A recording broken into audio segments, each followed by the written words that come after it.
ঘন্টা আলটিমেটাম দিলাম। বাংলাদেশের ম্যাচ মানে বয় 2 ঘন্টা লাগবে সর্বোচ্চ।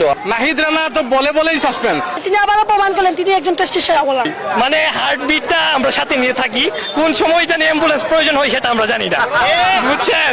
তাই মাঝখান দিয়ে অনেকটাই বই পেয়ে গেছিলাম, ভাবছিলাম যে ম্যাচটা আমরা অলরেডি বের করে নিয়ে গেছে রেজওয়ান, কিন্তু শেষ মুহূর্তে এসে তাইজুলের 2টা উইকেট আমাদের জন্য অত্যন্ত গুরুত্বপূর্ণ এবং ম্যাচটা আমরা বের করে নিয়েছি। এখন মনে হচ্ছে আমাদের কাছে বিশ্বাস আমার বাংলাদেশ টিম তাদের প্রথম মানে যে সেশন 4 ট্রিপ রেক হয় এর আগে কমপ্লিট হয়ে যাবে। ওরা পাকিস্তান আমার সাথে কখনো জিততে পারবো না, 71 হোক আর টিকেট হোক যে কোনো জায়গায় হোক আমরা জিতবো ইনশাআল্লাহ।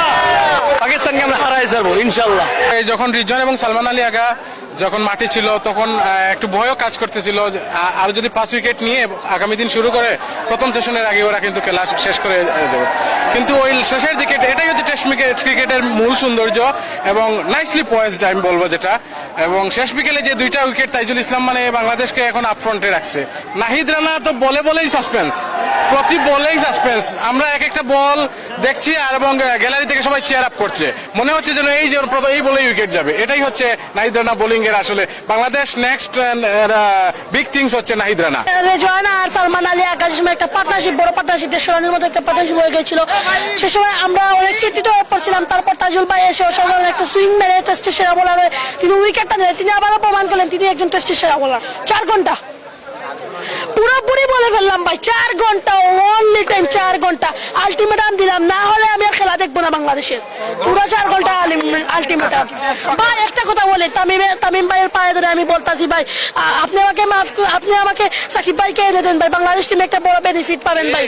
জয়টা ছিল, অনেক ভালো লাগছে খেলা দেখতে, স্টেডিয়ামের ভিতরে সরাসরি লাইভ খেলা দেখতে অনেক ভালো লাগে, ফুল এনজয় ছিল। এটা অবশ্যই ভয় লাগছিল যে হয়তো বা উনি হেরে যেতে পারে, এরকম একটা আশঙ্কা ছিল, বাট যখন এটা হয়নি তখন অনেক খুশি লাগছে, এনজয় লাগছে। আলহামদুলিল্লাহ অনেক ভালো লাগছে, অনেক এনজয় করছি, অনেক ভালো লাগছে সবাই মিলে।